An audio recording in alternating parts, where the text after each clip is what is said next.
Good morning, ladies and gentlemen, and welcome to the show. Glad to have you guys here on this 21st of Tuesday, the 21st of November, 2023. Uh, let's get started. I got a good show for you guys. The first thing I want to take a look at, and we're just going to run over these real quick, is 11 signs that consumers in the United States are in very serious trouble. As we're heading into the final stretch of 2023. I'm going to tell you 2024 is going to be, oh my gosh, I don't even want to think about it. It's going to be so bad. We're not coming in for a soft landing, I can guarantee you that. So U.S. consumers are getting weaker and weaker. Debt levels have risen to unprecedented heights thanks to roaring inflation. Our standard of living has been steadily going down, and Americans are working extremely hard, but they have very little to show for it. So let's run over these things. Number one, U.S. renters are spending 30% of their income just on rent alone. Now this is number two. One food bank executive just told United States Today that she is seeing the worst rate of hunger in her career right now. Wells Fargo, this is number three. Wells Fargo just shut down 13 bank branches in 13 different locations. This is number four. Average hourly earnings of all employees have fallen by 3.32%.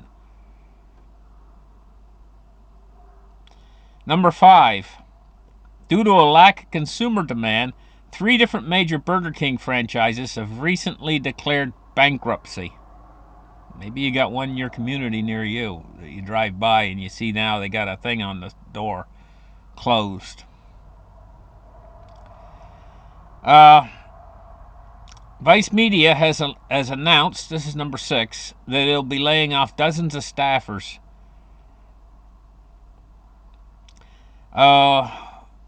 They've lost 20,000 media jobs. Just a different company called Challenger and Gray and Christmas lost almost 20,000 media jobs. They've already eliminated this year. Now, I'm going to tell you what. I mean, you just hear these statistics. This is like they lose 20,000 jobs. And, it goes in one ear and it flies out the other ear, and it doesn't really register unless you're one of those 20,000 people. And then suddenly, you're like, what am I going to do? I haven't got a job anymore. And you're going to enter into a period coming up very, very soon where it's going to be nearly impossible to find a job. This is what happened during the Great Depression. You've seen them out there with placards. Man needs work, got to feed family, on a placard on his. They used to actually make them. They called them sandwich boards. What they would do is they would have a piece of wood and they would write on it on one side, and they'd nail it together with a couple straps, and then they'd put it over their shoulders, and it would be on their back and on their front like they were a billboard sign. They used to do that during the Great Depression. They call them I think they call them placards. Amazon is laying off hundreds of workers in its Alexia division. Several hundred jobs are going to be cut there, just in time for the holidays. Citigroup has decided to conduct large-scale layoffs. They soon will be laying off even their CEOs. No, wait. That's in their corporate overhaul. Sorry. Consumer wealth is drying up really fast. Federal tax receipts have been falling on a quarterly basis since the third quarter of 2022. Just as federal spending is going in the opposite direction. 80% of U.S. households are actually poor. We're on number 11 right now, but they're actually poor. 80% of U.S. households than they were before COVID pandemic. And that's a no-brainer. Everybody's getting poorer at an unbelievably accelerating pace. It says the end game has arrived, and it's going to be incredibly painful. And it's just beginning, really. It's going to get a heck of a lot worse really fast. Now, as far as we're gonna move now to the war topic. And on my show yesterday, I told you guys that things they could be an awful lot of pressure on them to come to some sort of a peace arrangement. Well, you heard it here kind of a little bit ahead. I'm a little bit ahead. I might only be a couple days ahead sometimes on these fast moving stories. But this says right here that Israel's Hamas war live. It says as Gaza battle rages on, deal hopes are growing. Uh, it says Qatar's former ministry says negotiations involving Hamas and Israel over a potential release of people being held are in its final stages. You know, when the hostages get released, then that's like a prerequisite. It's getting you can see it, just see it coming. The next thing is a ceasefire. It's getting very close, I think, and we're moving in that direction right now. Of course, you know, wars are awfully unpredictable. Just one spark, when you got it going on, one spark can set off the fire. So we're going to keep our fingers crossed that there's some sort of a relief from this situation. I had another war article here. Let me just take a look through. Yes, Iran has just unveiled a new weapon. It's a missile. It's hypersonic. It's got HGV technology to beat air defenses. So when they use an air defense system like the Dome, the Israeli Dome, or the American Patriot system, or something to that effect, this thing evidently can dodge all that. What we're looking at is when you get down inside these missiles, there's a tremendously large electrical system inside them with all of these different servos and circuits and switchboards and transistors and everything else that tell the missiles how to fly. You guys want to know something? That requires a lot of silver. I'm going to tell you what I heard. I heard that in each one of these new modern missiles, they got so much electronics in them that it consumes 100 ounces of silver for each missile. That's what I heard. And of course, you know, I'm going to tell you that not only is war going on, which consumes a lot of silver right now, but these green energy initiatives that are going on, I think that I heard the other day that they're going to double down on this, and they're going to be requiring tremendous amount of things like copper, silver. I mean, every solar panel you see out there, and how do you, what's part of this whole green energy thing is solar plays a big part, a big role. Anyway, I've kind of diverted from my topic here. I was talking about silver. So we're done with the war topic today. Let's talk about home prices now. What's holding up the housing market is, you know, an awful lot of these people bought homes and they got a really good deal on their interest rate because interest rate policy was low for so long. And so they get fixed rate mortgage. And it says, where does it say here?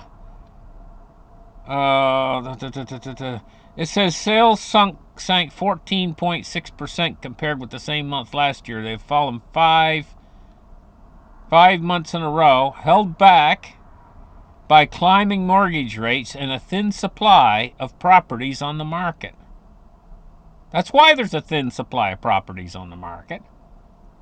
is because the people that got in on these lower rate mortgages and they got fixed rate mortgages, they don't want to sell because they think to themselves, how can I get into another house this good a deal with mortgage rates this high now?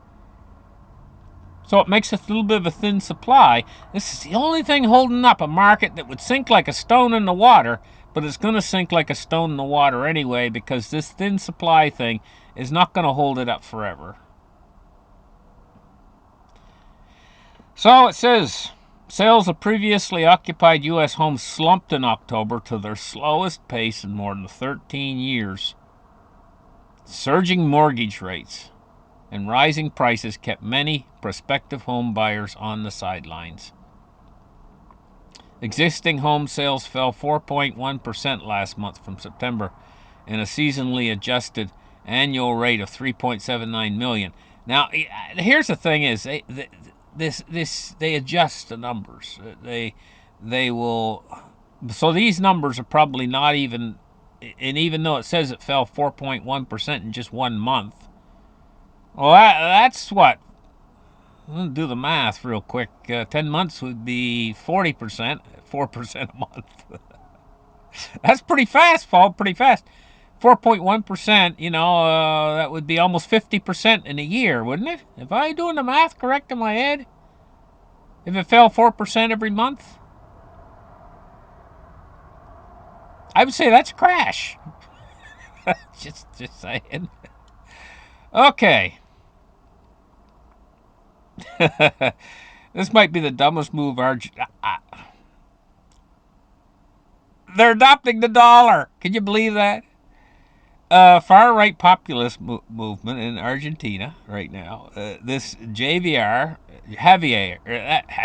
I got it right. Okay, it's Javier Milei becomes Argentina's new president, and he's going to take them to the dollar. Not going to join BRICS. He's going to go on the dollar side of it. The dollar is going to sink like a stone in the water at a certain point. I mean, it's going to go down so fast. So I mean, when you're drowning, maybe you'll climb onto any boat that's still afloat as a rescue, But it says the people of Argentina have spoken. Javier will be the next leader of South America's second largest economy. He's a far-right libertarian populist. He won all but 3 of the nation's 24 provinces. He pledged abrupt, severe change that resonated with Argentinians weary of annual inflation soaring above 140%.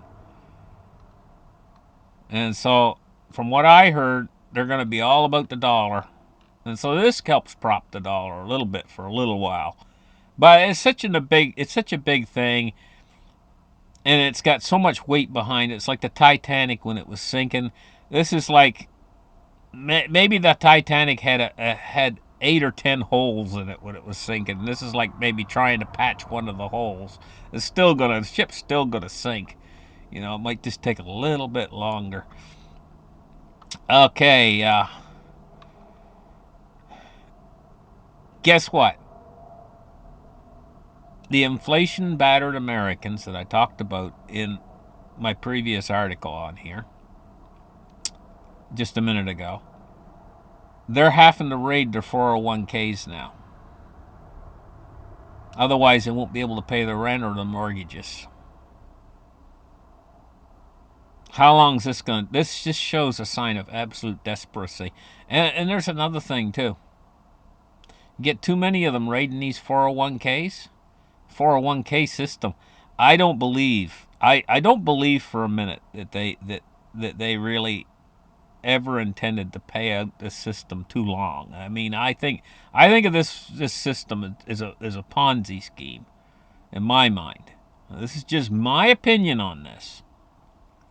But I think that they do have the money to pay off people who want to withdraw early, but only if there's a limited amount of those people come in. I think that if too many people come in and say, hey, it's just like a bank run. It's the same thing. The banker doesn't have your money. He doesn't have the money for everybody. If one guy comes in, sure, he can give them the cash. But you get everybody storming in his door. That's what they call it, fractional reserve. They only carry a fraction. It's everything seems like everything in this world now is run on a Ponzi scheme. But Americans now are raiding their 401ks. I'm going to tell you what. If you get all of them raiding at once, they could take the whole thing down. You know, of course, the first people get in there would get you never heard the old saying, the bird gets the worm, the early bird gets the worm. But you know, in my case, it's the worms that's holding your money. We're seeing silver go up today, guys. It's up 51 cents at 23.92. Silver and gold. We're headed directly right now toward the initial stages of hyperinflation. It's going to happen. You cannot taper a Ponzi scheme, and this system is set up as a Ponzi scheme. If you try to taper it, you see, every time you do something, if you take out a loan, you're creating money. You pay that back, like say your credit card, for instance. When you pay it back, you're destroying money, destroying capital. What happens is if you try to taper a Ponzi scheme, what happens is capital destruction becomes so great and so profound in the end that you have to either continue with that process, which in the end would destroy the Ponzi and basically make all of the money in existence, what we call money, or Federal Reserve notes, disappear. They disappear from the system. If you allowed that to fully go through, at its core, it would keep going and going. There's no bottom. It's a bottomless pit. Well, there would be a bottom, but it'd be down there, so far down there that you can't even see it. It's like it is a bottomless pit. So at some point, they have to stop. They can go a little ways, and they've already proven that. They've got interest rates up. They almost got them up to normalization. But what's happened? What's the result? Is it's made the U.S. debt more and more unserviceable. We're up to 1.6 trillion in deficit each year. The debt's gonna grow by 1.6 trillion because of what they're doing. Every time they raise interest rates higher, it makes it harder and harder to service this enormous debt burden. If we didn't have any debt, maybe they could make the system function, the Ponzi scheme. But the Ponzi scheme itself is the reason why the debt exists. So it's like a catch-22. You have to have a straightforward system in order for it to work into infinity. This is the fault in the system. Is the Ponzi scheme part. The part where they take out a loan, but they don't create the money to pay the accruing interest on the loan they took out. And after you go for like 100 years doing that, you get this enormous pile of debt. Because that money was never created. See, the United States owes like, $32 trillion. $32 trillion. And I'm not counting the unfunded liabilities, which would put us over $200 trillion. But all the money in existence out there wouldn't, probably if you said tomorrow morning, okay, gather all the money in existence, all the cash, all the bank deposits, everything, and pile them right here. Right here on this lawn in front of the White House. Pile all the money right here, because we got to pay off the debt. And they'd be doing good. They'd be scraping the bottom of the barrel by the time they had $2 or $3 trillion there. But the debt's $32 trillion, not counting the unfunded liabilities. So poof, all the money's gone. There's no money anymore. They just collected it all, and now poof, it's all gone, and we still owe $28 trillion. You see what I mean? This is because they never created that money in the first place, and they never will. And this is why you can't pay off this debt. You can't balance the budgets and pay off the debt. It's impossible. So when you're in a system where you're working with something that's totally impossible like that, you ever heard the old saying, when in Rome, you got to do as the Romans do? When in debt to a Ponzi scheme system, you got to go with the flow. And the Fed's not going with the flow. The Fed's trying to back up and say, okay, we're going to fix this. But what they're doing is destroying the liquidity, and they're just tearing the system apart. And then when after it gets really serious, and they've sunk a ways down into this bottomless hole of quicksand, they're gonna say, oh, we didn't realize. We got to get out of this hole. And then they'll have to print a whole bunch more money again and put us in deeper. At least we had a vibrant economy. The Fed's killed it now. At least if you're going to go into this situation, at least go into it with a vibrant economy. I don't know how I get off on that tear, but I mean,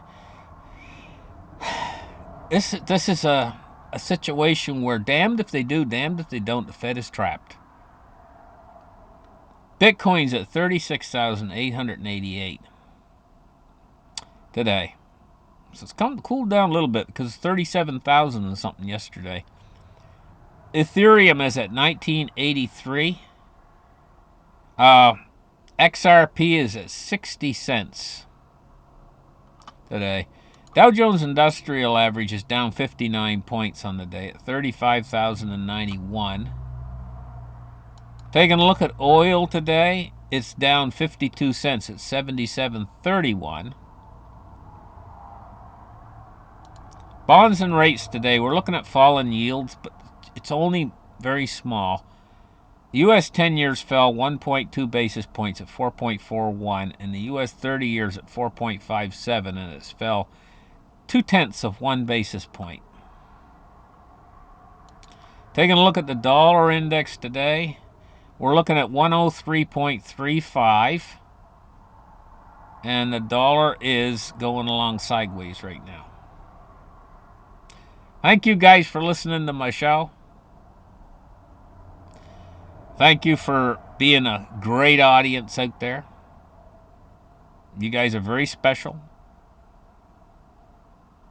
Have a nice afternoon, and we'll catch you guys in the next show. Bye-bye.